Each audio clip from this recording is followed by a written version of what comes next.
warahmatullahi wabarakatuh. Ya, jadi gimana kabarnya adik-adik hari ini? Semoga kita selalu dalam keadaan baik-baik ya, sehat walafiat, dan selalu dalam lindungan Allah Subhanahu wa Ta'ala. Nah, adapun tujuan kakak di sini, kakak akan melakukan bimbingan klasikal kepada adik-adik semua. Sebelumnya, perkenalkan, nama kakak adalah Purwatiningsih. Kakak salah satu mahasiswa bimbingan dan konseling FKIP Universitas Tadulako. Nah, pada kesempatan kali ini, kakak akan memberikan layanan bimbingan klasikal dengan judul Rancangan Karir Masa Depan. Ya, untuk mempersingkat waktu, mari kita langsung saja masuk kepada materinya. Nah, materinya itu selain tentang karir. Pertama-tama, ada yang sudah tahu apa itu pengertian karir? Apa adik-adik di sini sudah pernah mendengar apakah karir itu? Nah, tentu saja pengertian karir ini akan kakak jelaskan. Di sini pengertian karir adalah sebagai suatu rangkaian pekerjaan-pekerjaan, jabatan-jabatan, dan kedudukan yang mengarah pada kehidupan dalam dunia kerja. Pengertian ini disebutkan oleh Sukar dalam Dewa Ketut Soekardi pada tahun 1989 ayat 17. Nah, tidak hanya itu saja, pengertian karir juga salah satunya disebutkan oleh Hani Handoko pada tahun 2000 pada ayat 123. Ia mengatakan bahwa karir adalah semua pekerjaan atau jabatan yang ditangani atau yang dipegang selama kehidupan kerja seseorang. Nah, selanjutnya kita masuk ke materi teori pemilihan karir.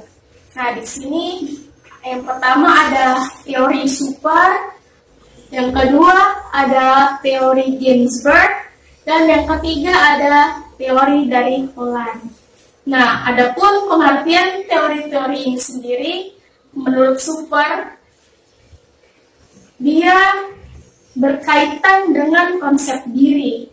Jadi, ada kecocokan antara pandangan individu terhadap atribut dirinya sendiri ataupun atribut yang dilakukan terhadap suatu pekerjaan.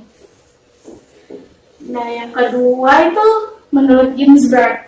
Menurut Ginsberg, dia membagi bahwa anak dan remaja ini melewati 3 tahap pemilihan karir, yaitu pada tahap fantasi, tahap tentatif, dan tahap realistik. Tahap fantasi sendiri ini dia dari usia 6 sampai 11 tahun. Namun pada masa fantasi ini, anak-anak menentukan karirnya hanya karena khayalan belaka, belum secara matang dan belum dipertimbangkan secara baik. Nah, yang kedua yaitu pada masa tentatif, yaitu pada usia 12 tahun sampai 17 tahun. Nah, di sini dia mulai bisa memilih karirnya, namun belum begitu maksimal. Dia dalam tahap tentatif ini, dia melewati 4 tahap, yaitu ada tahap minat, tahap berdasarkan kapasitas, tahap berdasarkan nilai, dan tahap berdasarkan transisi. Nah, selanjutnya yang ketiga itu realistis. Nah, di sini pada usia 18 tahun sampai selanjutnya. Di sini masa-masa ini adalah di mana masa-masa anak sudah mulai bekerja. Seperti yang kita ketahui bahwa biasa kita melihat anak usia sudah selesai sekolah, yang usia 17 bahkan sudah ada yang mampu untuk bekerja. Nah, di sini dia termaksud dalam masa realistik. Oke, kita masuk ke materi selanjutnya. Di sini materi selanjutnya itu ada indikator pemilihan karir. Nah, apa saja sih ketentuan untuk pemilihan karir? Di sini ada kemampuan intelijensi, ada bakat, ada minat, sikap, kepribadian, nilai, hobi, prestasi, keterampilan, penggunaan waktu senggang, aspirasi dan pengetahuan sekolah, pengalaman kerja, pengetahuan dunia kerja, kemampuan dan keterbatasan fisik, dan penampilan lahiriah. Kemudian yang terakhir itu adalah masalah dan keterbatasan pribadi. Oke, ini tadi adalah materi tentang indikator pemilihan karir. Selanjutnya kita masuk di jenis-jenis karir. Nah, ada yang sudah tahu apa saja jenis-jenis karir itu? Nah, jika belum tahu, kakak di sini akan memberitahukan apa saja sih jenis-jenis karir itu sebenarnya. Di dalam jenis-jenis karir ada 6 bidang, yaitu realistik, investigatif, artistik, sosial, enterprising, dan konvensional. Nah, pasti masih jauh kan teman, apa sih realistik itu, apa sih investigatif dan sebagainya. Oke, kakak juga akan menjelaskan apa saja sih pengertian-pengertian dari jenis-jenis karir tersebut. Nah, di sini agar kalian paham dan melihat mungkin di dalam diri kalian mungkin ada termaksud dalam bidang-bidang yang akan kakak jelaskan selanjutnya. Nah, jenis-jenis karir tadi itu dia berdasarkan kepribadian. Nah, yang pertama itu ada realistik.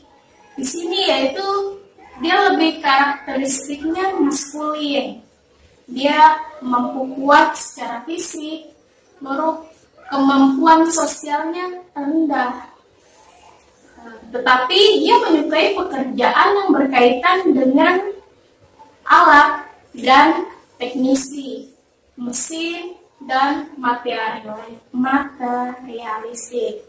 Di sini jenis-jenis karir yang cocok untuk kepribadian realistik yaitu ada montir, ada petani, ada penjahit, ada teknisi, atlet, buruh, dan pertambangan. Oke, jenis karir yang kedua yaitu investigatif. Nah, investigatif dia tidak cocok sebagai pekerja, tetapi dia lebih cocok sebagai pemikir. Dia biasanya berkaitan dengan matematika dan keilmuan. Nah, tipe kepribadian yang cocok dalam jenis karir investigatif yaitu ada guru, dokter hewan, komputer programmer, detektif, dan manajer. Selanjutnya artistik. Apa yang terbayang ketika mendengar kata artistik? Mungkin kata artistik sudah tidak asing lagi kan bagi kalian semua. Ya, benar sekali, artistik itu dia berkaitan dengan seni. Jadi orang-orang yang menyukai seni, dia lebih suka berinteraksi dengan melakukan ekspresi. Nah, dia tipe kepribadian ini sendiri, dia itu seperti suka menciptakan lagu, suka menghibur teman, dia bersifat terbuka, dia senang menari. Nah, mungkin kita sudah tahu apa saja yang jenis karir yang ada dalam artistik ini. Di sana ada pemusik, ada penyanyi, ada pelukis, penari, pelawak, dan sutradara. Oke, selanjutnya sosial. Nah, Kalau sosial ini sendiri sama seperti kakak, karena di sini yang berkaitan dengan umum, dengan banyak orang yang berjiwa sosial. Di sini dia memiliki kemampuan punya kemampuan verbal, yang itu berkata-kata, bertutur kata. Nah, terus tipe kepribadian ini sendiri dia suka menolong, suka bergaul, mampu bekerja sama, banyak bicara, suka bersahabat, dan mengerti keadaan orang lain. Di sini pekerjaan yang cocok itu ada sebagai konselor, sebagai psikolog, sebagai psikiater, sebagai perawat, dokter, dan pengawas sekolah. Selanjutnya enterprising. Nah, di sini enterprising sendiri itu adalah orang-orang yang menggunakan kata-katanya untuk memimpin orang lain. Dia mampu mendominasi orang lain dan dia lebih suka menjual berita atau menjual produk. Nah, tipe kepribadian ini sendiri yaitu ambisius, mempengaruhi orang lain, tegas, ingin dikenal, menjadi pemimpin, dan percaya diri. Nah, pekerjaan yang cocok dalam enterprising ini adalah sebagai businessman, sebagai salesman, pengacara, politikus, manajer restoran. Oke, selanjutnya yang terakhir yaitu jenis karir konvensional. Di sini jenis karir konvensional sendiri ini dia tidak suka terhadap kegiatan yang tidak rapi dan tidak teratur. Namun tipe kepribadian ini patuh pada perintah atau aturan, suka diatur, sulit membuka diri, tapi menyukai organisasi. Nah, pekerjaan yang cocok untuk jenis karir konvensional yaitu sebagai pegawai bank, sekretaris, akuntan, dan ahli pajak. Itu tadi pemaparan materi yang bisa kakak jelaskan kepada adik-adik semua. Mungkin sampai sini ada yang ingin dipertanyakan mengenai jenis-jenis karir. Atau di sini sudah ada yang merasa karirnya sudah ditemukan setelah melihat pemaparan materi dari kakak tadi. Materi yang kakak berikan tadi merupakan jenis-jenis karir yang berdasarkan kepribadian. Jadi jika adik-adik sudah merasa contohnya seperti memiliki jiwa artistik, kedepannya akan kemana? Adapun yang kakak harapkan dari pembelajaran bimbingan klasikal pada hari ini, itu semoga adik-adik bisa mampu mulai menggali dan mengenali apa sih sebenarnya potensi yang ada dalam diri kalian. Kalian bisa mengarahkan ke depannya akan kemana, akan berkarir seperti apa, dengan melihat pertimbangan-pertimbangan potensi yang ada dalam diri kalian.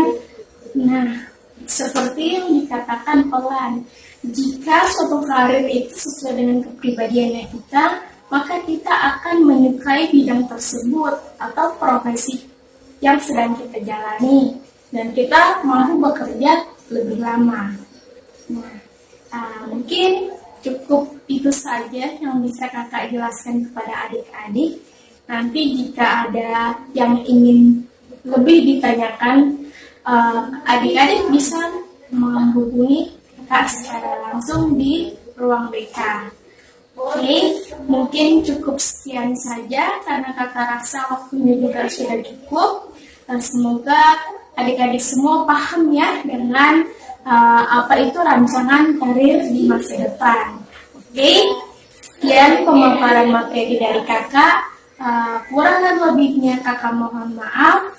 Kakak akhiri dengan wabillahi taufiq wal hidayah. Wassalamualaikum warahmatullahi wabarakatuh.